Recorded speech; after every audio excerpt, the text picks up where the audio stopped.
ये जख्म है कैसा जो रिश्ता रहता है।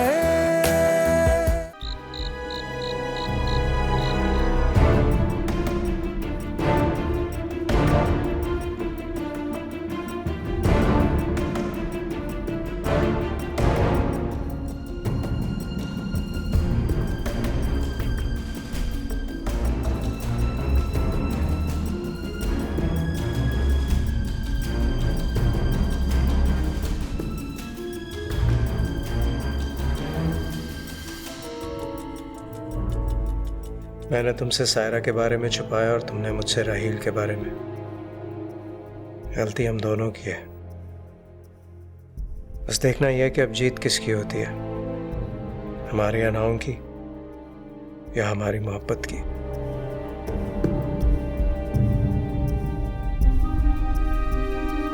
देखिए सलीम साहब, मैंने आपसे कितनी बार कहा है कि आप मुझे बार बार डिस्टर्ब मत करें। आई डोंट केयर कि वहां क्या हो रहा है और क्या नहीं। अगर आपके ऑफिस में कोई प्रॉब्लम है तो आप बड़े साहब से डिस्कस करें और प्लीज मुझे आइंदा के बाद फोन मत करें।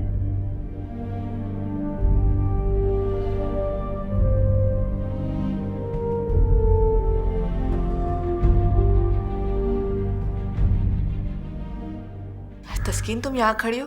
मैंने नाश्ता लगा दिया, चल के नाश्ता कर लो। नहीं अम्मी, मैं कहीं जा रही हूँ। कहाँ जा रही हो इस वक्त? राहील के पास। राहील के पास? कैसी बातें कर रही हो तुम? अम्मी, मेरे उससे मिलना बहुत जरूरी है। अरे, राहील ने तुम्हारी जिंदगी बर्बाद कर दी और तुम कह रही हो कि तुम्हारा उससे मिलना जरूरी है? अगर एहसन को पता चल गया तो? अब मुझे किसी की परवाह नहीं है अम्मी। अशर, राहील और एहसन, क्या आपको नहीं लगता कि ये सब एक ही जैसे हैं, जो सिर्फ अपनी मर्जी और अना के गुलाम है? ये दूसरों को इंसान नहीं बल्कि महज एक ऐसा खिलौना समझते हैं कि जब चाहा उससे खेल लिया और जब चाहा तोड़ दिया। अशर और राहील का तो मैं नाम भी सुनना नहीं चाहती। रही बात एहसन की, तो वो बिल्कुल ऐसा नहीं है। तुम्हें जरूर कोई गलतफहमी हुई है उसके बारे में। वो ऐसा ही है अम्मी। फर्क सिर्फ इतना है कि लोग जबान से जख्म देते हैं और वो गुलाब से। और जिसे आप मेरी गलतफहमी समझ रही हैं ना, उसका नाम सायरा है। एहसन कल भी उसी से मोहब्बत करता था और आज भी उसके दिलो दिमाग में वही बसी हुई है। तुम्हारा घर बसा हुआ है तस्कीन, तुम घर के अंदर हो। तुम्हें उसे रास्ता नहीं देना चाहिए बल्कि उसे अंदर आने से रोकना चाहिए, क्योंकि एक औरत का घर दूसरी औरत का उस वक्त तक नहीं हो सकता जब तक वो खुद न चाहे। अब मेरे चाहने या ना चाहने से कोई फर्क नहीं पड़ता। ना ही मुझे किसी का साथ चाहिए और ना ही अपनी जिंदगी से मजीद किसी को खेलने दूंगी मैं।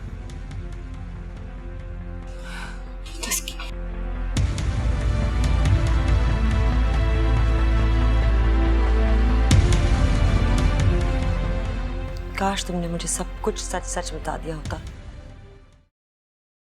मैं हर्ट तो बहुत होती, लेकिन मैं इवेंचुअली तो संभल जाती।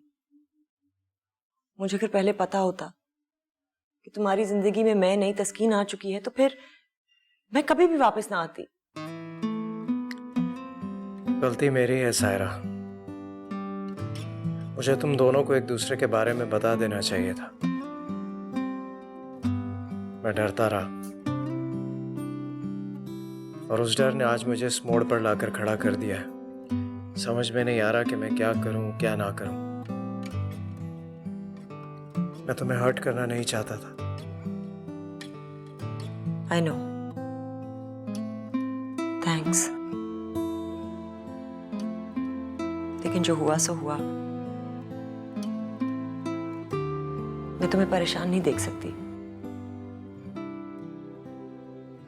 तस्कीन को तुमसे नहीं मुझसे प्रॉब्लम है ना, तो मुझे ले चलो उसके पास, मैं उसे समझाऊंगी, वो आ जाएगी वापस। उसे सिर्फ तुमसे ही नहीं मुझसे भी शिकायत है। शायद उसके दिल में कोई और बसा है। नहीं ऐसा, तुम गलत सोच रहे हो।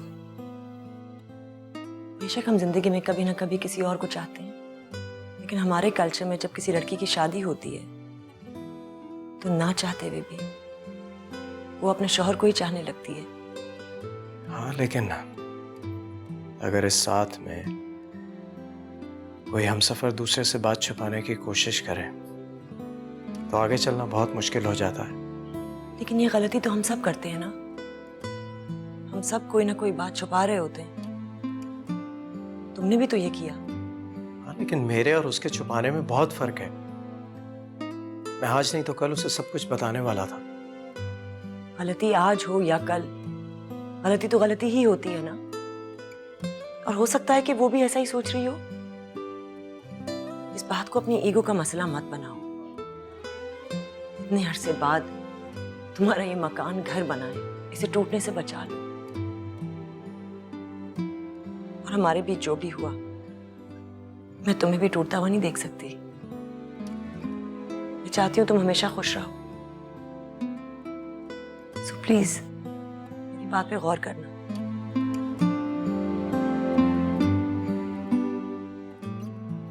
चलती हूँ।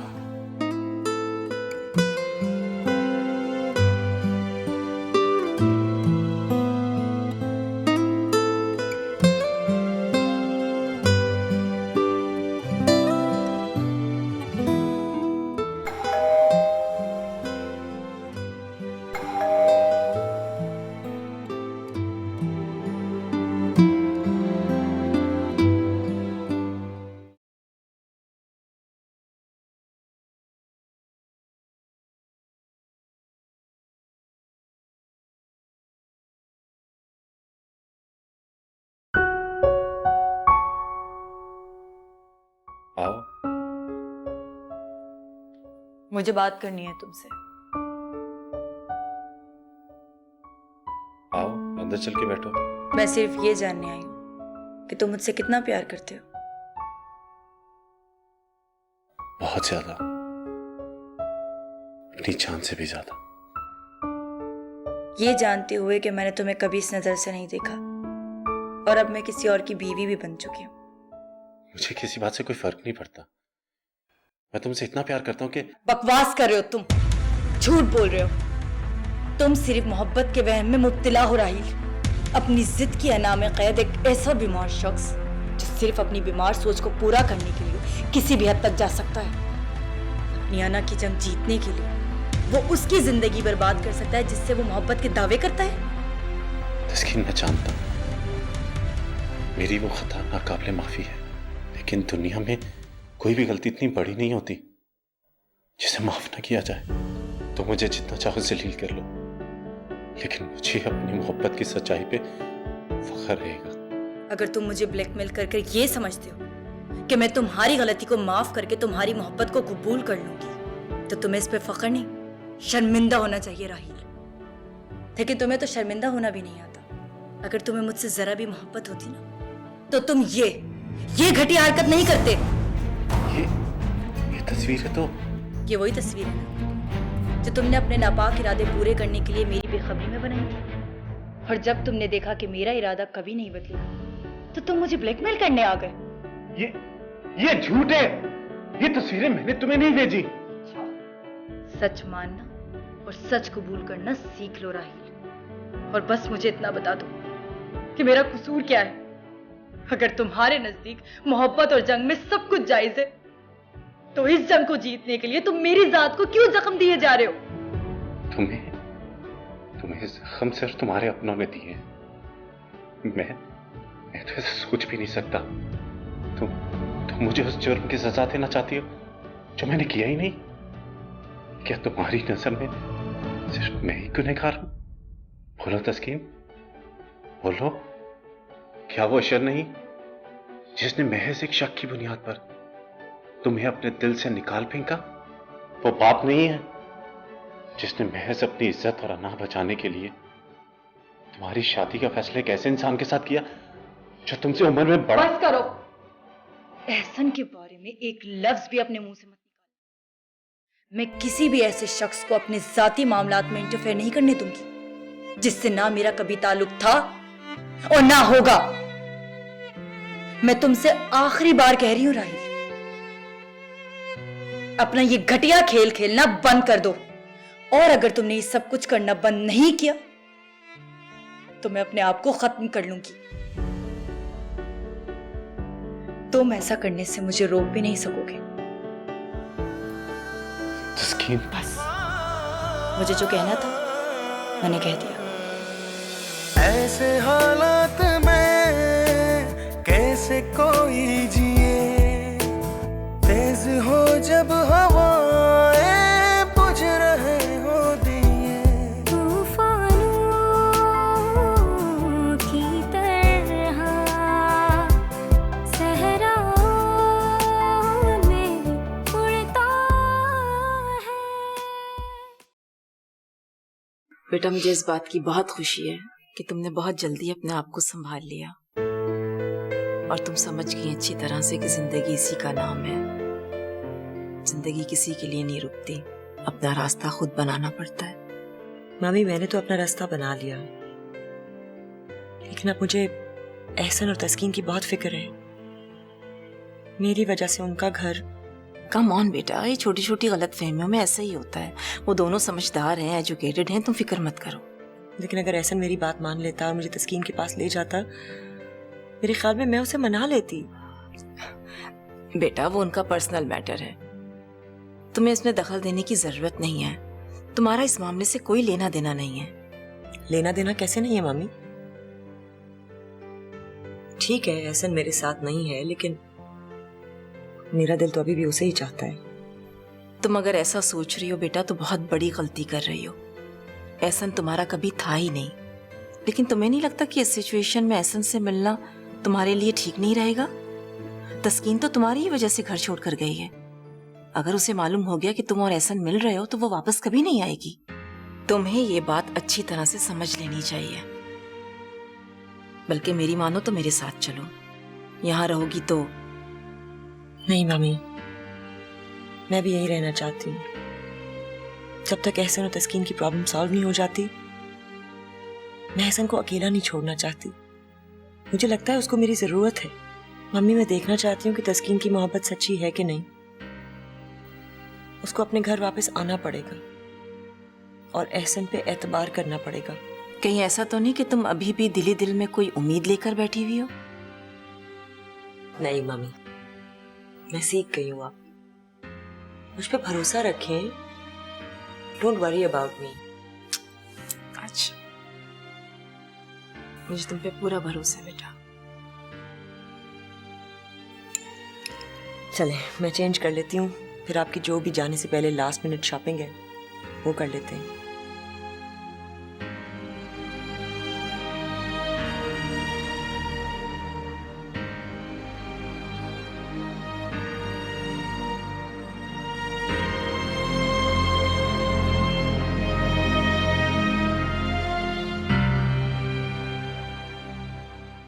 तो फिर क्या सोचा बेटा तुमने?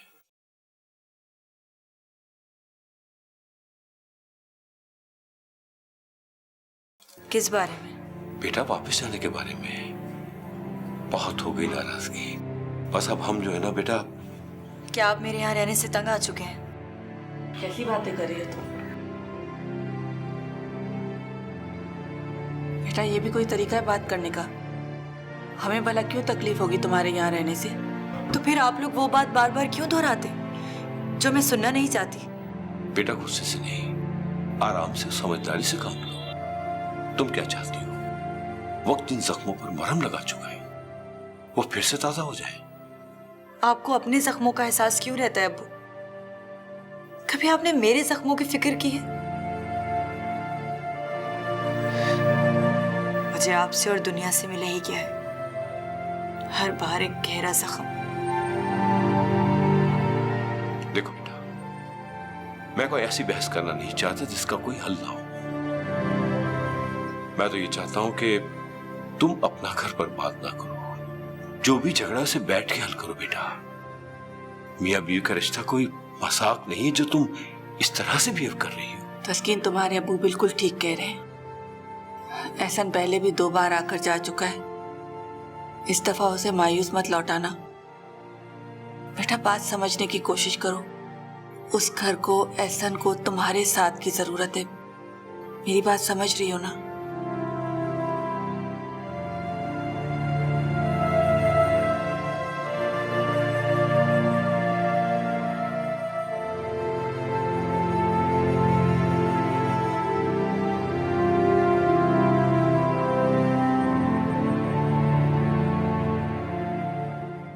मैं बात करता हूँ एहसन से।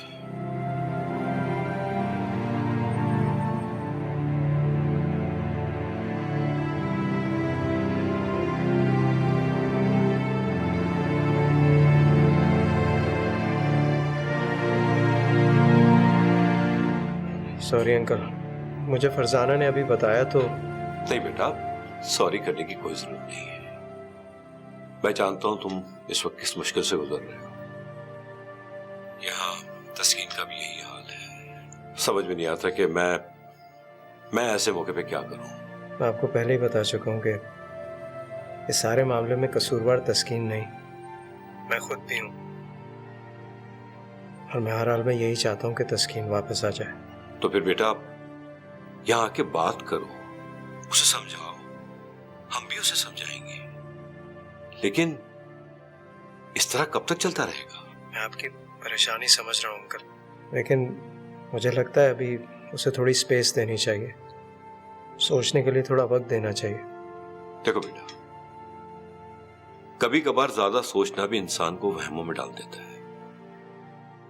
मैं तुम्हारे अंकल के साथ साथ एक बेटी का बाप भी हूं, और शादी के बाद बेटियों का बाप के घर रहना अच्छी बात नहीं है।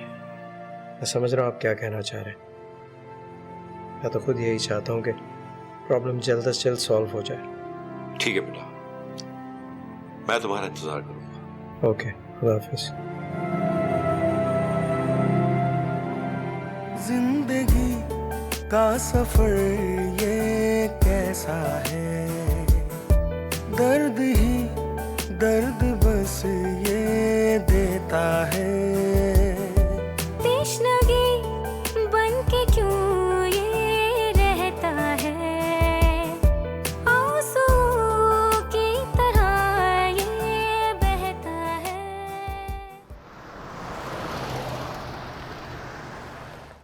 अगर तुमने और तस्कीन ने मुझे इस बारे में पहले बताया होता तो मैं उसी वक्त समझ जाता कि यह हरकत उस जलील शख्स के अलावा किसी और की नहीं हो सकती। हाँ, लेकिन आप तस्कीन को ये बात मत बताइएगा कि मैं राहील के बारे में जान चुका हूँ।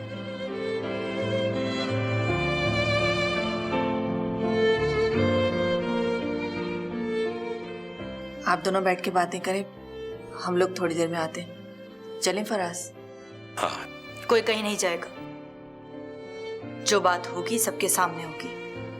बेटा, ये तुम दोनों का जाती मामला है।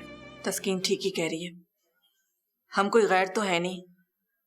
हमें भी जानने का हक है कि आखिर हमारी बेटी के साथ ऐसा क्या हुआ है जो अपने शौहर का घर छोड़ने पर मजबूर हो गई है। तस्कीन, वो घर कल भी तुम्हारा था और आज भी तुम्हारा है। और अगर तुम समझ रही हो कि वो किस घर की बात कर रहे हैं आप? वो घर जिसकी दरो दीवार से आपकी साबका मोहब्बत की खुशबू आती है, वो घर जो मेरा होकर भी मेरा नहीं है, वो बरसों से किसी और के नाम पर है। वो घर ना मेरा था, ना है, और ना कभी हो सकेगा। ऐसा तस्कीन, तुम गलत समझ रही हो। मैं मानता हूँ मुझसे सारा की वजह से बहुत गलतियां हुई हैं, लेकिन मैं तुमसे हकीकत छुपाना नहीं चाहता था, तुम्हें बताना चाहता था।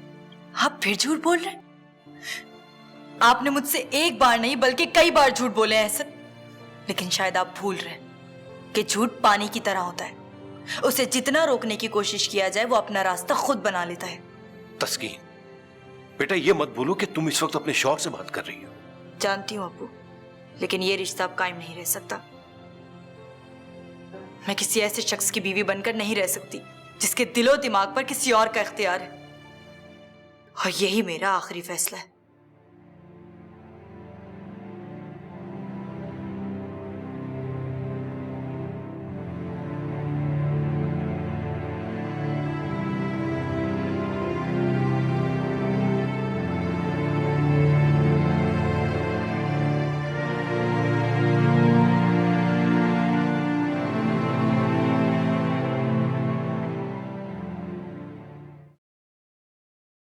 आज खाना तो बहुत मजे का बना है।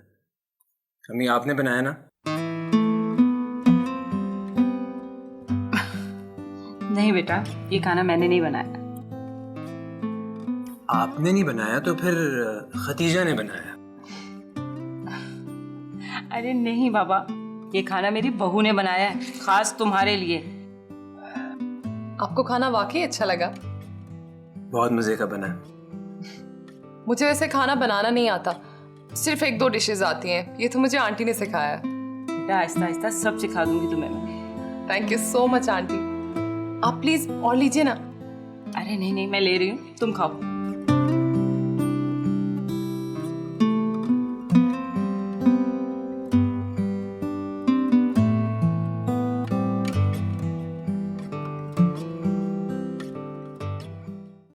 क्या मैं पूछ सकती हूँ कि मुझे यहाँ क्यों लाया गया है?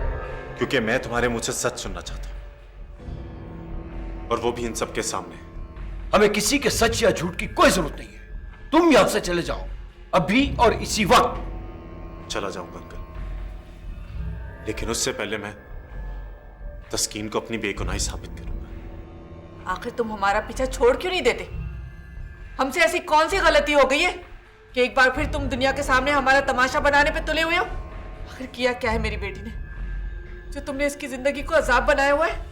आप सोच भी कैसे सकती हैं आंटी कि मैं तस्कीन को किसी भी किस्म की तकलीफ पहुंचा सकता हूं? मैं यहां कोई तमाशा लगाने नहीं आया। मैं यहां सिर्फ तस्कीन को उस झूठ का असली चेहरा दिखाने आया जिसके पीछे मेरा नहीं, इसका हाथ है।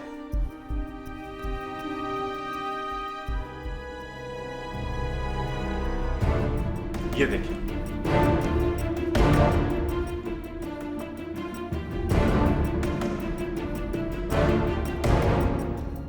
ये देखो तस्कीन, ये सब मैंने नहीं, इसने किया है, इसने। रहमत, तुम? हाँ, ये सब कुछ मैंने किया है। मैंने इसे तस्वीरें सेंड की, लेकिन इसकी जिम्मेदार मैं नहीं हूँ राही। इसके जिम्मेदार सिर्फ तुम हो, सिर्फ तुम झूठ बोल रही हो, बकवास कर रही हो। मेरी बातें, मेरी मोहब्बत तुम्हें हमेशा झूठी ही लगी। तुम मुझे छोड़कर इसके पीछे भागते रहे, मेरी अना को जख्म देते रहे।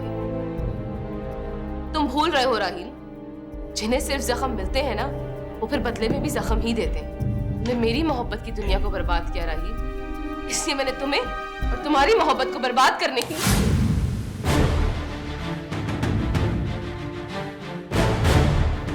अब अगर तुमने तस्कीन के खिलाफ एक लफ्ज भी अपनी जुबान से निकाला तो।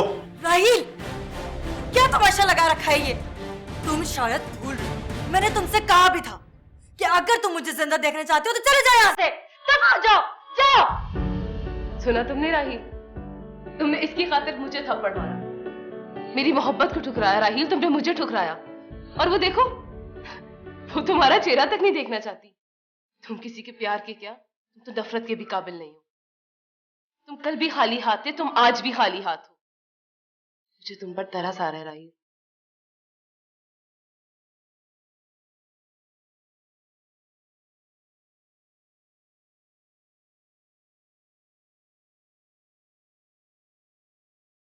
निकल जाओ यहाँ से, जाओ यहाँ से। हमें तुम्हारी सफाइयां सुनने की जरूरत नहीं है। सुना नहीं तुम्हें? जाओ यहाँ से, निकलो यहाँ से। तो क्या हो, कौन हो, हमें से कोई आता नहीं। निकलो।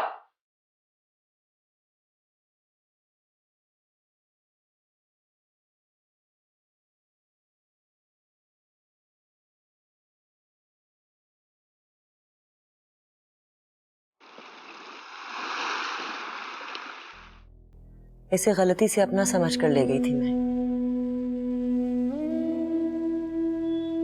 लेकिन इसकी असल हकदार तो तस्कीन है।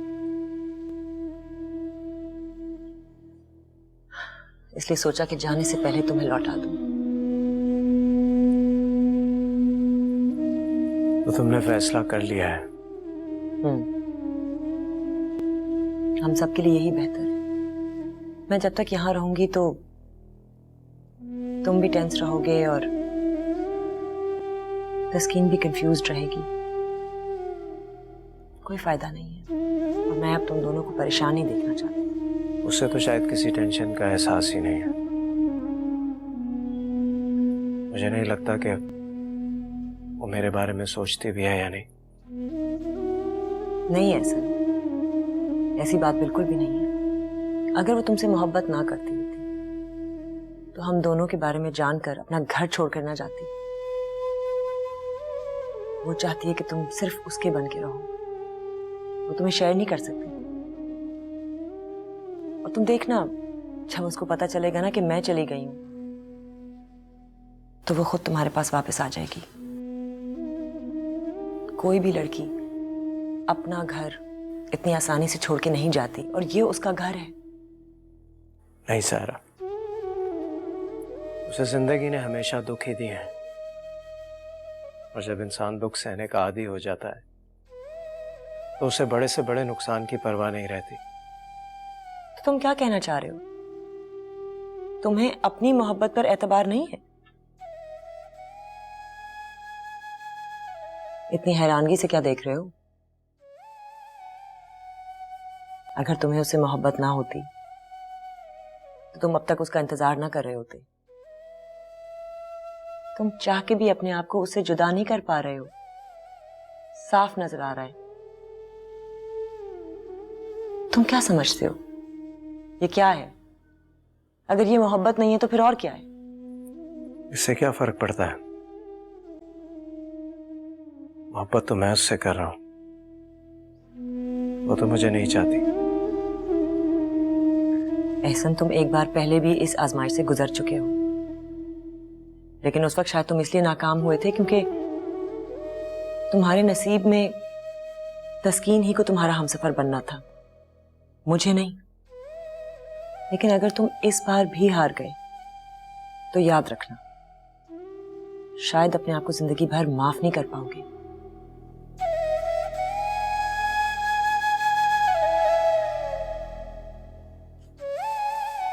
मैं जहां भी रहूंगी तुम दोनों के लिए दुआ करूंगी।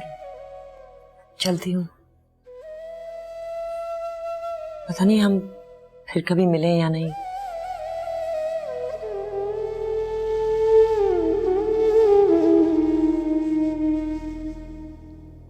खुदा हाफिज।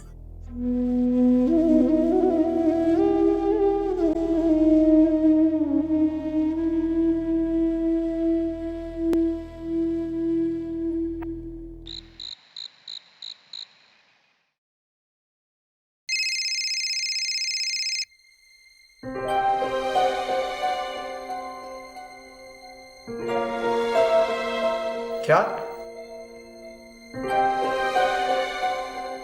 ठीक है, मैं अभी पहुंच रहा हूं। क्या हुआ साहब? साहब, या अल्लाह खैर।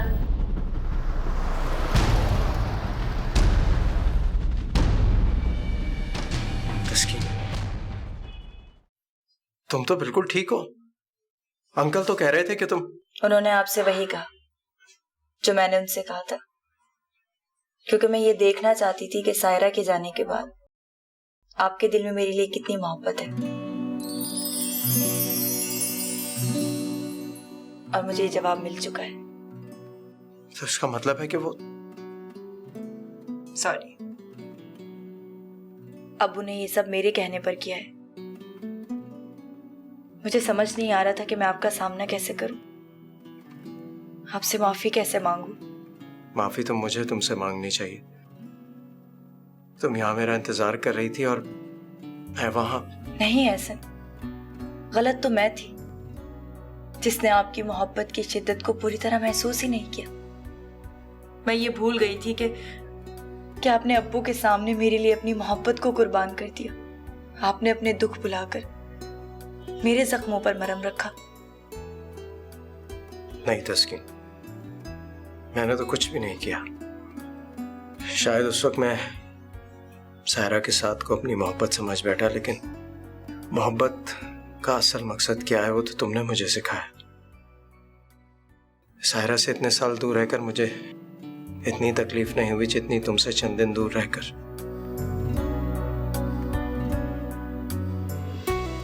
अब मैं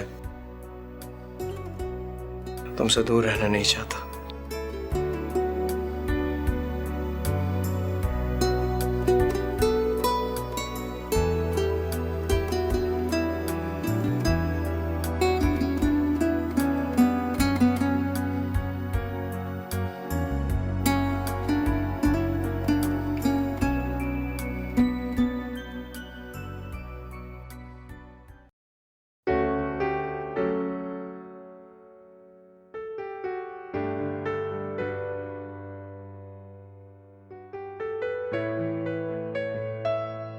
ऐसे क्या देख रहे हैं आप?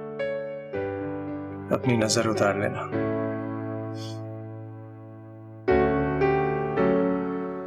तुम्हारे लिए एक खूबसूरत सा गिफ्ट लाया हूं। जब लाए हैं तो पहना भी दे।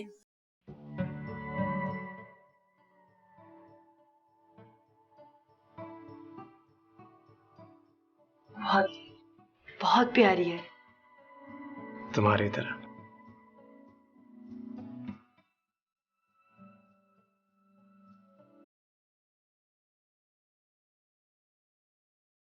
देखते रहेंगे, हम चलेंगे भी। चलो।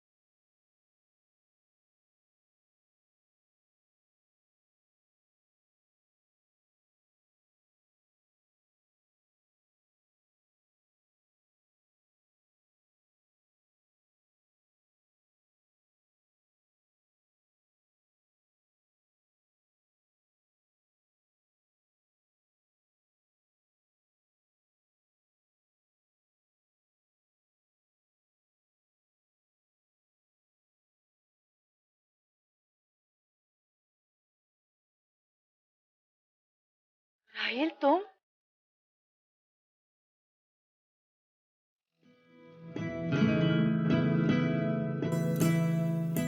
तुम यहाँ क्या कर रहे हो? अरे क्या ओलिया बना के रखा है? राहिल, मैं तस्कीन।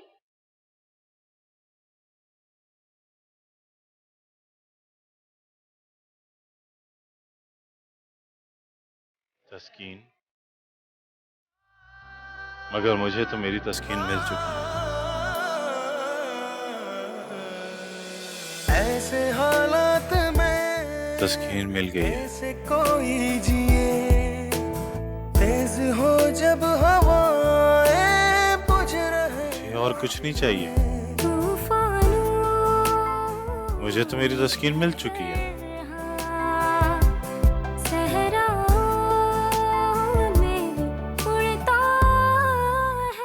अब मुझे कुछ नहीं चाहिए, मिल गई। जो रिश्ता रहता है, ये जख्म है